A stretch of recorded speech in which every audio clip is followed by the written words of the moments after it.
a neighborhood in a stage of revival on the south side of Chicago. In 1975, when Father Michael Pfleger came to the Auburn-Gresham area, it was rapidly declining. He was assigned to St. Sabina Parish, a church whose membership had fallen to less than 10% of its previous level. This is the St. Sabina faith community today. It's much more than a church.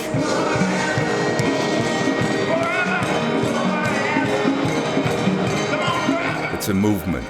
It's an inspiration. It is the parish of Father Pfleger, who has been here since his ordination to the priesthood in 1975. I ask you to lift up your hands and open up your mouths and begin to just worship. Come on, we got to. Father Pfleger is a social justice minister inspired by Martin Luther King Jr. The 2010 book, Radical Disciple, details his long history of activism.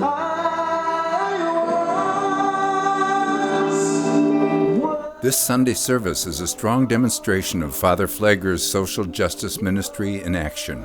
Earlier in the week, a young man from the neighborhood was killed by gun violence 2 blocks from the church. Father Pfleger has called up all the parishioners who have had friends or family die from gun violence to come forward, while the women and children of the congregation will stay behind to work on new ideas and strategies to end the killing.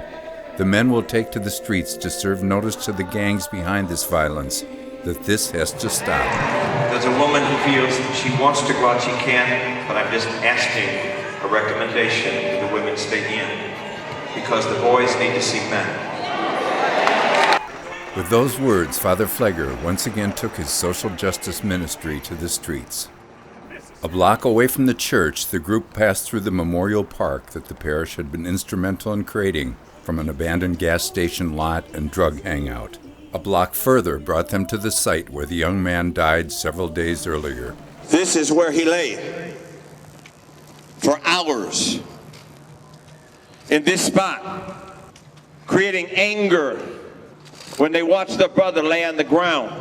Move! Move! Billboards! Billboards! G-Bill! G-Bill! Stop the shooting! Stop the shooting! Stop the killing! Stop the killing!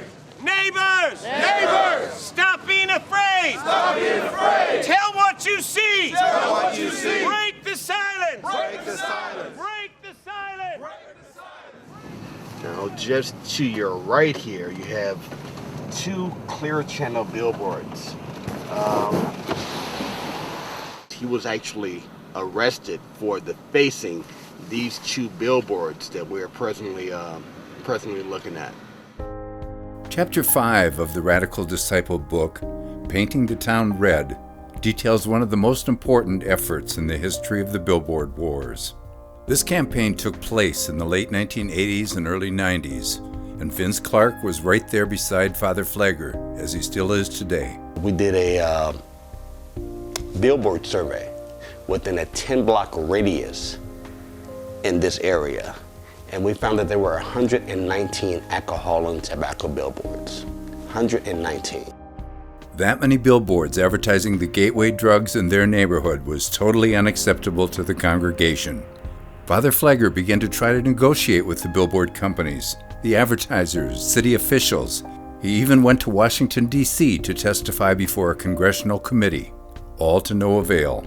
They refused to even take the phone calls anymore, refused to sit at the table to discuss the issues. So what we decided to do in a very radical way, we decided to paint the billboards red. Clearly, this was an act of civil disobedience, and they understood the implications. Civil disobedience has marked the actions of Dr. Martin Luther King Jr., Mohandas Gandhi, Henry David Thoreau, and Thomas Jefferson, not to mention all the rest of the founding fathers. In 1990, when Father Pfleger, Vince Clark, and a small group began their campaign, billboards were unregulated, so they grew like weeds on vacant lots everywhere. Around the neighborhood today, there are relatively few billboards compared to back then, and none with alcohol or tobacco ads. As the campaign developed, Clark came up with efficient and sophisticated methods to get the job done. We are not condoning this action. Kids, for your sake and ours, do not try this where you live. It has serious consequences. We realized that each and every night there was a possibility of us being arrested. But once again, there was a bigger cause Shortly after the campaign began, it expanded to all areas of Chicago. Each outing was followed up the next morning with anonymous phone calls to media outlets telling them where to look. It was estimated by various sources that between 500 and 700 billboard faces were defaced. They were finally getting everyone's attention. And then it happened. Father Pfleger was arrested for defacing these boards on this spot, about 5 blocks from the parish.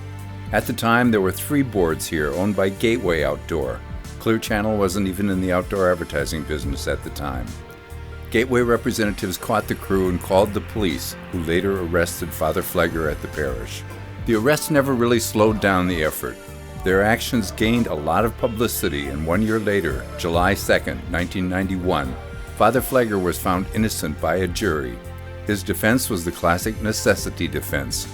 He reasonably believed that his conduct was necessary to avoid a greater injury than that which might have reasonably resulted from his conduct.